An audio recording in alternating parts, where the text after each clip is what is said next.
Salut, aujourd'hui on va faire donc, comme promis la semaine dernière, les cartes alternatives de France et on va pas y aller par 4 autoroutes. Et ben on va commencer direct maintenant que vous connaissez peut-être le concept. On peut commencer par une que j'avais fait. Alors la toute première, c'était tout simplement réformer les régions parce que clairement c'est du n'importe quoi. Donc voici la carte des régions françaises. Et puis en détail, la carte des, je sais plus, 21 ou 22 régions. Je crois que j'en avais fait 21 cette fois-ci. Avec pour chacune des régions les 5 plus grandes villes. Je sais pas si je peux parler, le temps qu'elles défilent, les cartes, faut que je remplisse. Et puis il y a aussi la carte avec les drapeaux des régions, comme ça, ouais.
Bien, ensuite on a Napoléon 1812. Alors je l'avais appelé comme ça parce que ça reprend en gros une carte de plus ou moins de l'Empire de Napoléon que voici. Je vais vous montrer la carte de l'Empire de Napoléon. Et puis la carte de là, par la suite, je l'avais appelée la Grande France, en fait. Grande France par opposition à la Petite France que vous allez voir juste après. Là, pareil, le temps que je vous affiche les cartes, il faut... Donc voilà. Maintenant, on peut passer à la Petite France.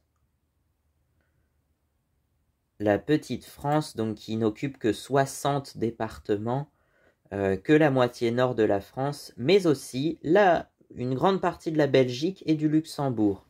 Voilà. Et la Belgique, effectivement, on va la retrouver également. Alors, sur à peu près toutes les cartes que j'ai faites, en fait, ce que j'ai fait, c'est que j'ai pris 9, je crois que c'est ça, 9 des 11 provinces de Belgique. Bon, en vrai, il y a 10 provinces, plus la région de Bruxelles. Pour moi, ça compte comme 11 provinces. Et donc, j'en avais pris 8. En fait, j'ai laissé Anvers et le Limbourg aux Pays-Bas. Le Limbourg, déjà, parce que c'est une province qui est partagée entre les deux, en fait. Entre la Belgique et les Pays-Bas. Et dont la capitale historique, ça serait Maastricht, qui se trouve du côté Pays-Bas. Et donc, on retrouve sur la carte de la Grande France que voici, on retrouve très bien, donc il y a combien 153 départements, et on va jusqu'aux Pays-Bas. Et par la suite, en fait, je me suis servi de cette carte pour créer plusieurs versions d'une recréation d'un empire romain, en fait. Donc, par exemple, là, il y a le Nerne, je l'avais appelé. Alors, par exemple, cette carte-là, ouais, qui regroupe... Ah oui, elle est vraiment immense, la carte, en plus. Bon, bah, elle regroupe, en gros, l'Espagne, le Portugal, la France, la Suisse, la Belgique, le Luxembourg, l'Italie, mais pas le Pays Basque, par contre. Une bonne partie de la Croatie, la Slovénie, la Roumanie, avec la Moldavie et une petite partie de l'Ukraine, et la Grèce. Voilà. Et le tout réuni, ça forme une sorte d'empire romain, quoi. Voilà. Par contre, le Pays Basque n'en fait pas partie. Ouais, parce que je disais comme le basque, c'est un isolat, c'est-à-dire une langue qui ne ressemble à aucune autre, pour la faire simple, et ben je me suis dit que ça resterait un pays indépendant, le Pays Basque. En plus, beaucoup sont très indépendantistes et même assez violent, hein. Il y a déjà eu des attentats au Pays Basque.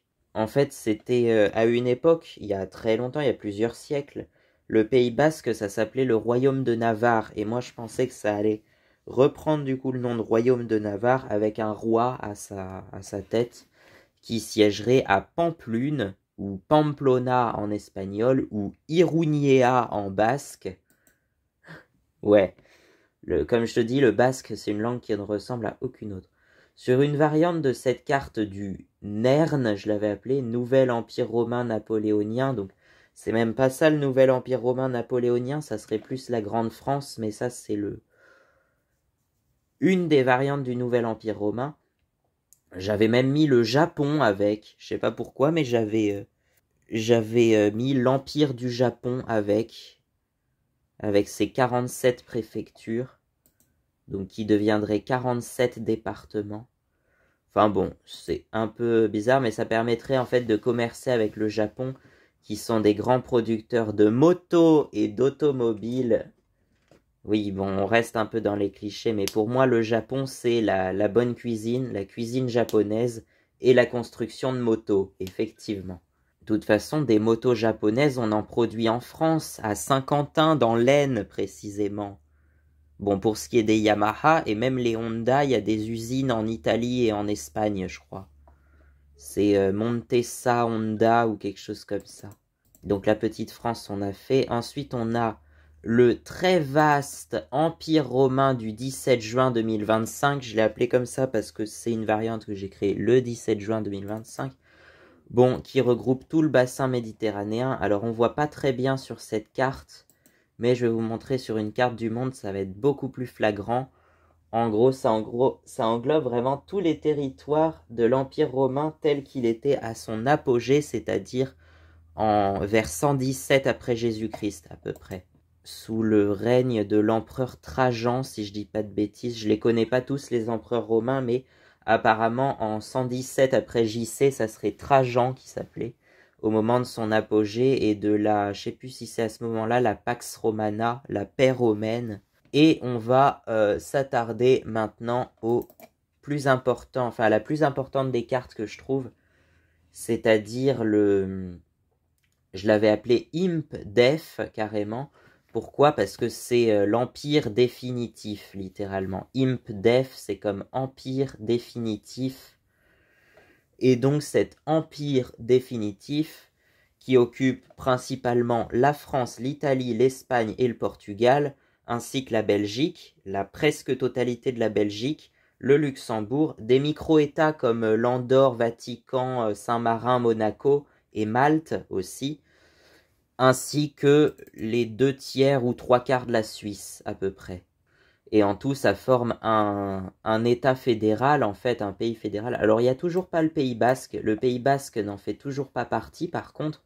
Mais la Suisse, bizarrement, en fait partie dans les 2/3 de son territoire, voire même les 3/4 de son territoire. Et même Berne en est la capitale. Enfin, Berne fait partie, je veux dire. Ce qui fait que le reste de la Suisse a dû choisir une autre capitale qui est Saint-Gall. Je pense que ça sera Saint-Gall. Et sera exclusivement germanophone du coup.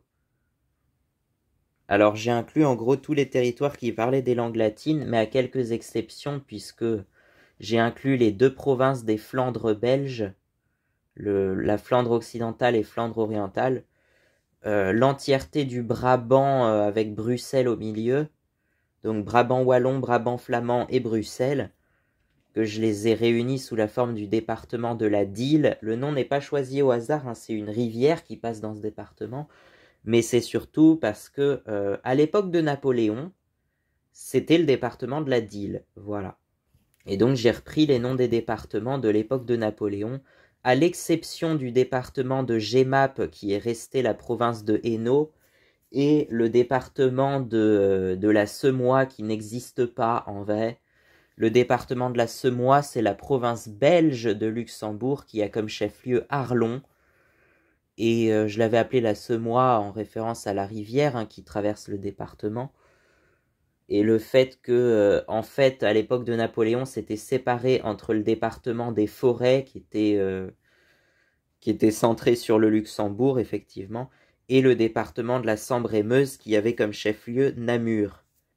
Ensuite, on a la Suisse. La Suisse, j'ai même inclus quelques cantons germanophones pour découper bien propre, en fait, parce que sinon, ça suivait pas les frontières des cantons. Donc, j'ai inclus le canton de Berne, le canton de Bâle et le canton de Soleure également.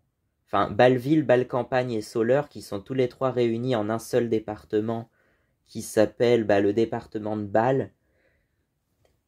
Ensuite, le canton de Berne, qui devient le département de l'Aar, l'Aar étant la rivière qui passe à Berne. Le canton de Fribourg devient le département de la Sarine. Pareil, c'est la rivière principale du canton. Et puis, les cantons du Jura et de Neuchâtel ajoutés du Jura bernois, c'est-à-dire la partie francophone du canton de Berne, ça forme le département de Neuchâtel, tout simplement, parce que il y avait déjà un département du Jura côté français, donc voilà. Il ne pouvait pas y avoir deux Jura.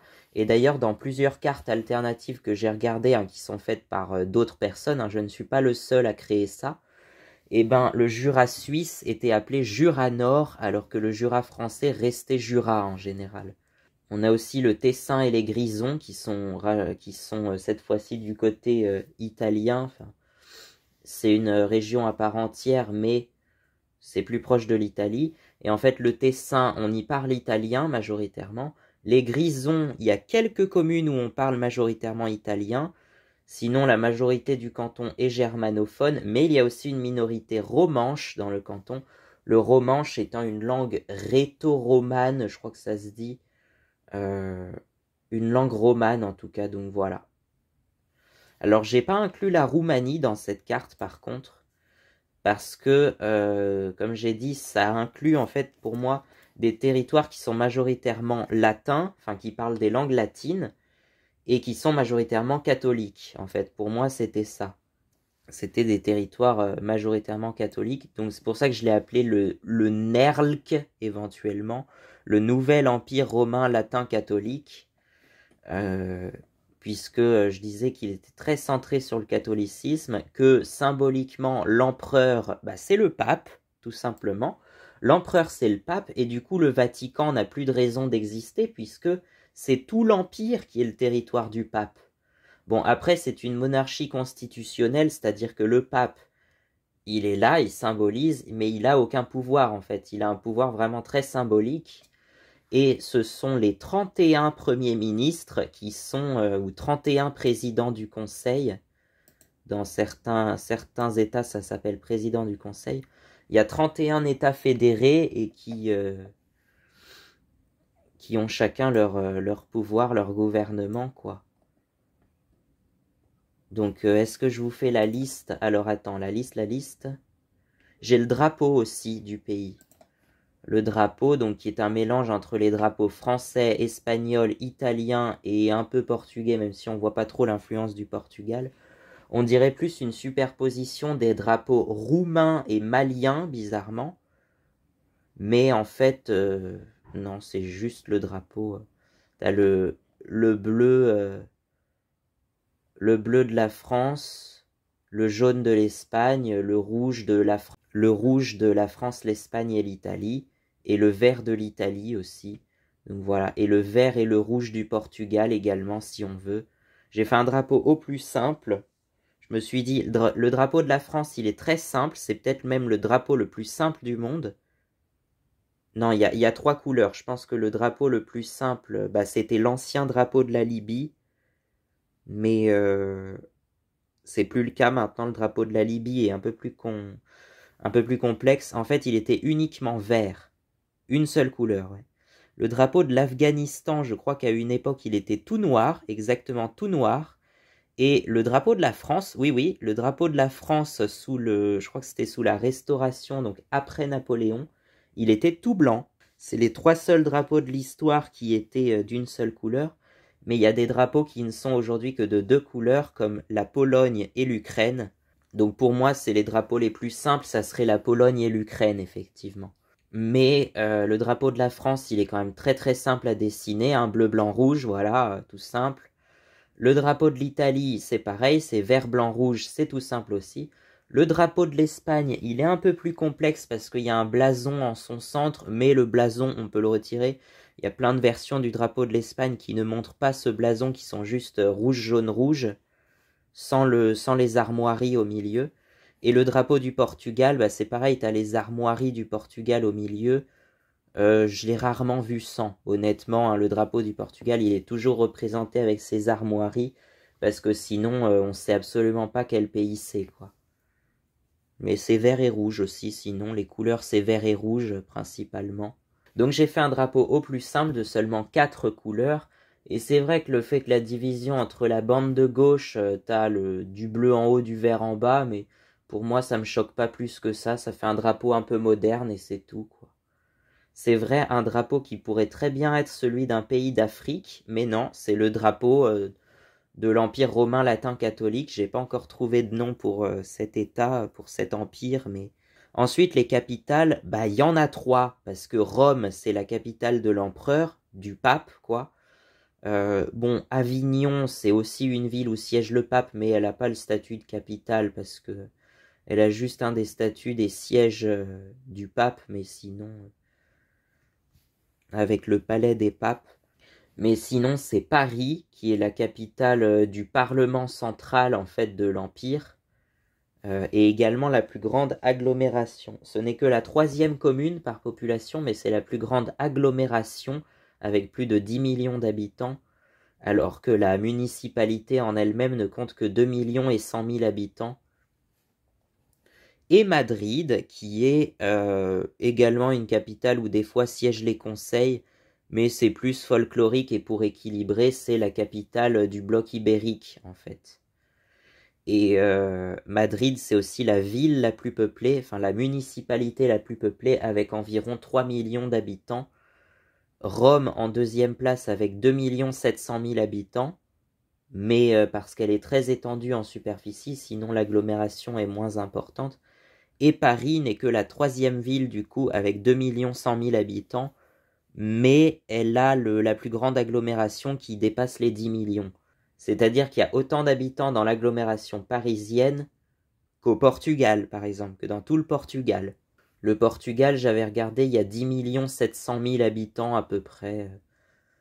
La Belgique, il y a presque 12 millions maintenant. Mais on n'inclut pas toute la Belgique puisque les 2 provinces d'Anvers et de Limbourg, Anvers étant même la province la plus peuplée, on les donne aux Pays-Bas. Et le Pays-Bas n'est pas récupéré par l'Empire romain après la conquête de Napoléon. Enfin, on pourrait imaginer ça, mais bon. Donc j'ai décidé d'inclure uniquement les territoires latinophones et certains territoires germanophones, mais parce qu'il y a des minorités latinophones ou parce que c'est proche de régions latinophones. À noter que dans cet empire, on n'inclut pas les départements d'outre-mer français, mais par contre, j'ai inclus les Açores, Madère et les Canaries, qui sont certes assez éloignés, mais moins éloignés que les outre-mer français, et quand même accessibles par bateau et par avion, donc... je pense que j'ai gardé les Canaries, Madère et Açores. Par contre, j'ai pas gardé la Guadeloupe, Martinique, la Réunion, Guyane et tout ça.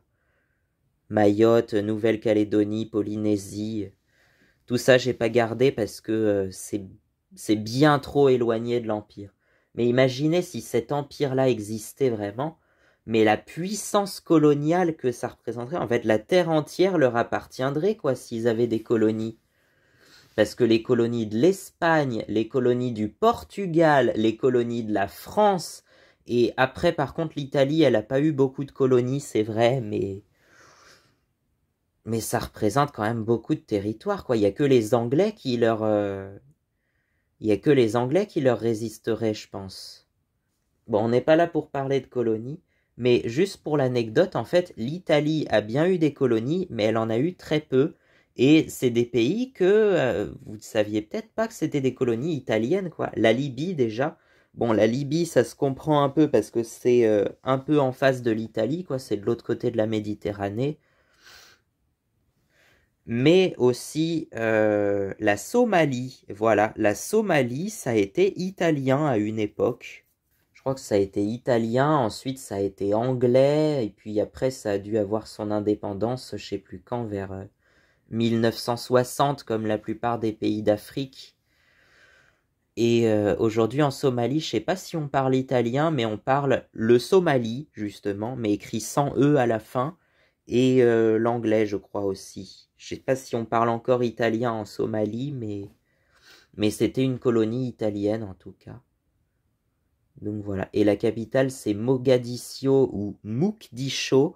Peut-être que Mogadiscio, c'était justement le nom italien Mogadiscio, quelque chose comme ça. Et donc une italianisation du nom Moukdisho, qui devait être le nom local de la ville. J'en sais rien, mais je suppose que c'est ça. Je sais pas si l'Italie a eu d'autres colonies, honnêtement, mais elle en a eu quelques-unes. Pas beaucoup, mais elle en a eu quelques-unes.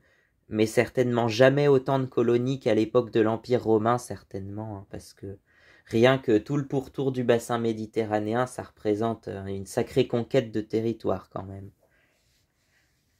C'est pareil pour la Russie. En fait, pourquoi la Russie, elle est aussi grande en superficie? Bah en fait, c'est que tout ça, c'est des territoires colonisés qu'elle a conquis sur la Sibérie, sur tout ça en fait. Mais qui sont restés russes depuis, car limite conjoints, attenant au territoire russe original, quoi. À la différence de la France qui, elle, a... Alors, il y a eu les conquêtes napoléoniennes quand même, qui n'ont pas duré très longtemps, mais qui ont conquis une bonne partie de l'Europe occidentale. Et sinon, eh bien, des colonies, comme je vous ai dit, c'était le sujet de la vidéo de la semaine dernière, les colonies en Amérique du Nord, que la France a perdu en 1763, mais elle s'est bien rattrapée en Afrique par la suite quand même, hein, avec toute l'Afrique occidentale en fait qui était française jusqu'en 1960, et l'indépendance de tous ces pays, Côte d'Ivoire, Cameroun, Mali, tout ça, le Sénégal aussi, il y en a beaucoup, ouais. Et le Congo-Brazzaville, alors que le Congo-Kinshasa de l'autre côté, il était belge. On l'appelait le Congo belge, du coup. Et c'est pour ça d'ailleurs qu'on a encore deux Congos aujourd'hui, je suppose, hein, c'est à la suite de la colonisation. Et les deux pays n'ont jamais voulu fusionner parce que c'est bien connu qu'en Afrique, les pays ne s'entendent pas. Enfin, je sais pas, j'ai l'impression que c'est un peu difficile. Il y a encore beaucoup de dictature, de corruption et tout ça, donc c'est un peu difficile quand même. La géopolitique en Afrique, je crois que c'est... Je vais pas en parler plus parce que je veux pas faire polémique, mais bon, je sais que c'est pas les pays les plus faciles du monde.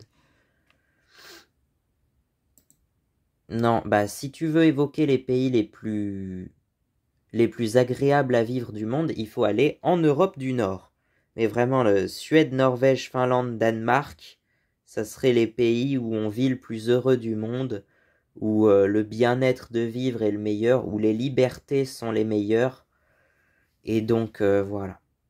Mais moi, c'est pas forcément pour ça que j'ai envie d'aller en Suède, parce que ça pourrait être un projet d'aller jusqu'en Suède. Il y a à peu près 30 heures de route, oui. 30 heures de route, donc c'est au moins 3 jours de trajet. Mais écoute, en prenant le temps, c'est que des pays de l'espace Schengen, donc ça devrait pas poser de soucis. Il y a ça aussi, l'espace Schengen. C'est sûr que ça va être compliqué de créer un espace Schengen en Afrique, hein, mais bon. Oh là là. Ouais, les frontières, c'est quelque chose, hein.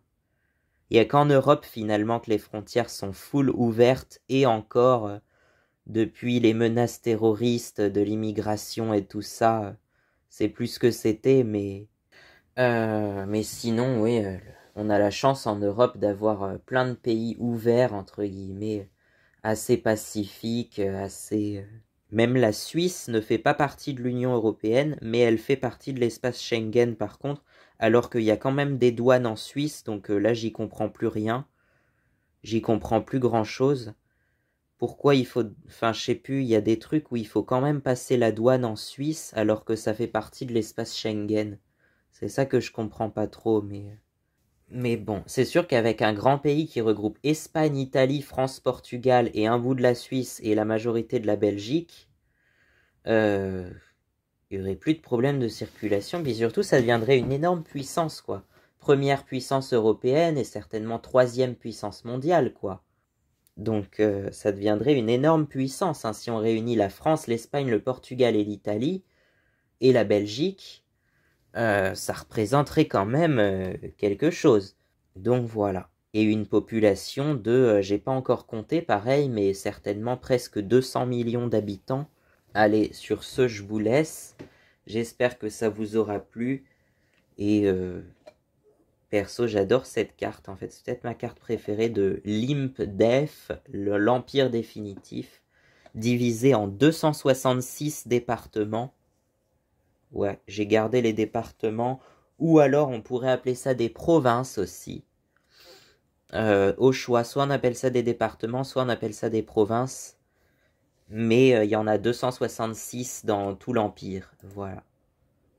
À noter que j'ai également inclus 2 régions de la Croatie, la région de l'Istrie, déjà je voulais l'inclure, mais aussi la région de Primorje-Gorski Kotar, je crois que ça s'appelle, qui a comme chef-lieu la ville de Rijeka. Et en fait, Rijeka, c'était pareil, je sais plus si c'était italien à une époque, mais je crois que ça a été un pays indépendant carrément. La République de Fiume, quelque chose comme ça.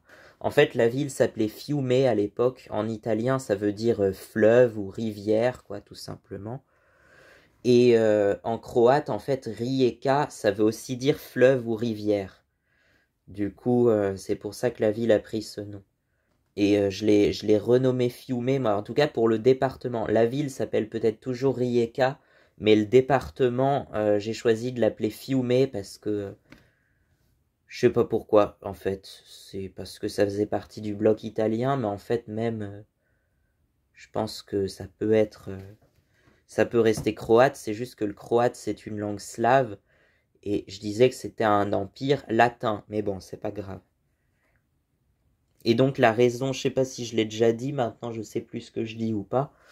Pourquoi j'ai pas inclus la Roumanie? Bah déjà, un peu personnel comme réponse parce que c'est un pays que je connais vraiment très peu. Je sais qu'elle est divisée en 41 județe, on appelle ça des județe, 41 départements ou provinces si tu veux. Mais c'est surtout que la Roumanie, elle est majoritairement orthodoxe. Et moi je me suis dit, ah oui, bah si la Roumanie c'est orthodoxe, en fait on va inclure que les territoires majoritairement catholiques. Parce que voilà, j'ai envie d'avoir quand même une unité, c'est pas vraiment pour ça, mais parce que ouais, il y a une unité que ça peut former un pays soudé entre tous les territoires latinophones, enfin qui parlent des langues latines, et catholiques, tu vois. À noter que les Croates sont en majorité catholiques, effectivement. Par contre, en Suisse, il y a beaucoup de protestants, notamment. Je crois que la ville de Berne, je sais plus si c'est la ville de Berne, elle est plutôt protestante, ou je sais plus, mais en Suisse, il y a beaucoup de protestants, même dans le canton de Vaud, puisqu'il y a on dit, je crois, les protestants vaudois, c'est une branche, ça doit être une branche du protestantisme, du coup. Enfin, moi, j'ai déjà entendu ça, les protestants vaudois. Ça doit être originaire du Vaud, en Suisse, logiquement. Enfin bon, de toute façon, il y aura toujours des minorités. On ne peut pas avoir un pays 100% unifié, un n'en déplaise aux racistes de France. On ne peut pas avoir un pays 100% unifié sans immigration, sans religion dite étrangère. Hein. Il y en aura toujours de l'immigration, il y aura toujours des différences, et il faut les accepter, c'est tout.